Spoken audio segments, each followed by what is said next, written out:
All right, well, we are moving on to our next honor of the evening. That would be our Music Visionary Honor. This honor is being given to a true music virtuoso. Not only is he himself a celebrated musician, but he has also dedicated his life to providing the next generation of young talent with opportunities to pursue their dreams in music. This is Ray Chen.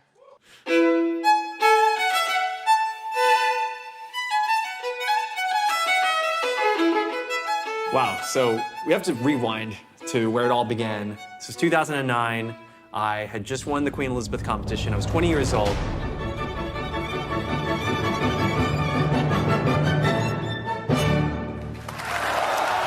Fresh kid off the block. And I was a cheeky kid, I was mischievous. I guess growing up in Australia, brought a lot of sunshine into this very serious, this very institutionalized world of classical music. Won everything, he's been awarded everything. He's the most celebrated violinist, and Ray joins us now in the studio. Ray Chen, good morning. Hey guys, good morning. 我还是觉得说更重要就是说能够 inspire people.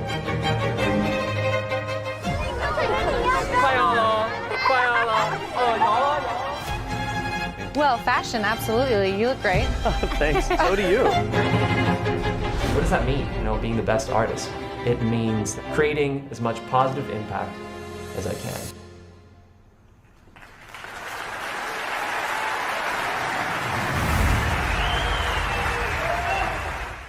Our next presenter has already accomplished so much as a violinist, pianist, and chorister. He is currently singing in Puccini's Turandot at the Dorothy Chandler Pavilion with the LA Opera and LACC Choir. Please join me in welcoming Allen Wang. Good evening. My name is Allen Wang. I'm 11 years old. Wait, no, I'm actually 12. It was my birthday yesterday.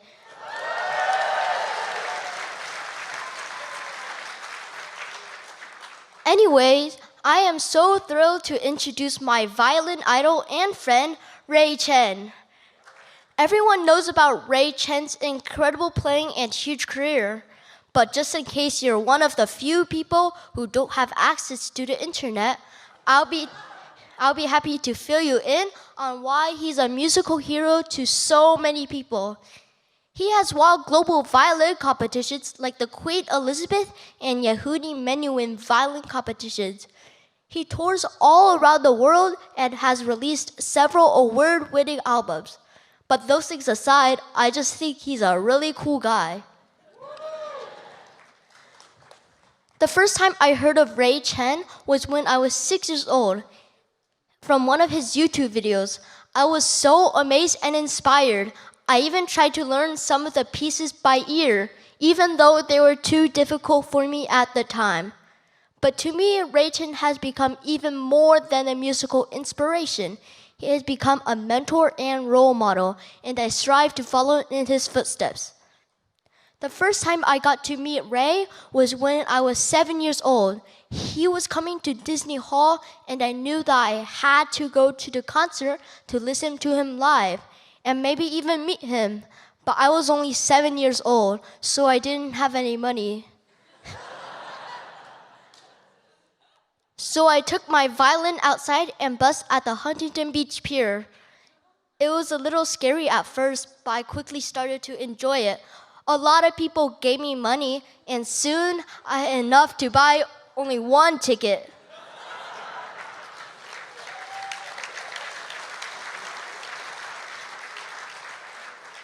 But then a miracle happened. Ray found my story on Instagram and not only gave tickets to my entire family, but he also invited me to play the Bach double with him backstage. I will never forget that night. I am so grateful that Ray Chen continues to help young musicians like me. To be honest, I don't know how he finds the time to do so many things.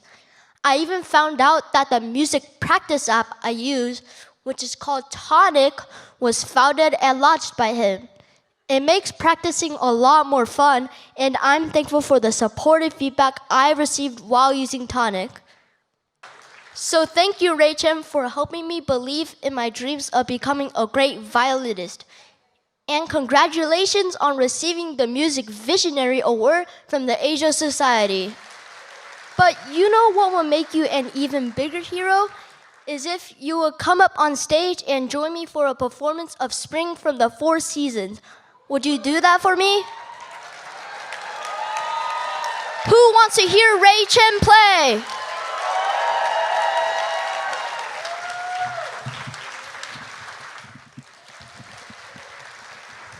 So good. All right.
Wow, wasn't that incredible? Thank you so much, Allen Wang. Can we get another round of applause?